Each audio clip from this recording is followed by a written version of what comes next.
Questa mattina 3 gruppi dei 4 internazionali partecipanti al 13° Festival I Bambini del Mondo hanno fatto tappa a Favara. Insieme a loro i ballerini del gruppo Fabaria Folk e del gruppo folk Mendola Vaccaro che hanno sfilato per le vie di Favara. L'esibizione dei gruppi internazionali provenienti dall'Indonesia, Corea e Lituania si è tenuta in piazza Cavour.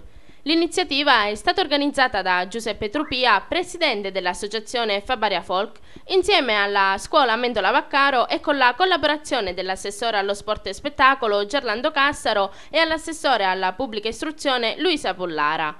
Abbiamo voluto con la nostra associazione, il nostro gruppo Folk Fabaria Folk, con il patrocinio del comune, i bambini che sono i veri portatori delle culture e della pace del mondo. Infatti non abbiamo pure voluto fare il palco in piazza proprio per creare il contatto diretto tra la nostra cultura e la cultura degli altri gruppi che sono venuti oggi qui a Favara da noi. L'amministrazione è stata felicissima di sostenere questa iniziativa, anzi dico di più, quando Peppe Truppi è venuto a trovarci al comune a presentarci questa iniziativa ha trovato il nostro entusiasmo e voglio approfittare per lanciare anche un messaggio a tutte le altre associazioni, a tutte le altre persone che possano avere la voglia di fare qualcosa di buono per questo paese. Questa è un'iniziativa importantissima perché mette a contatto culture diverse e lo fa attraverso i bambini, che sono, diciamo, la parte più buona di tutte le società. Io penso che come favaresi oggi dobbiamo dire che questa è la prima edizione del Festival Internazionale dei Bambini.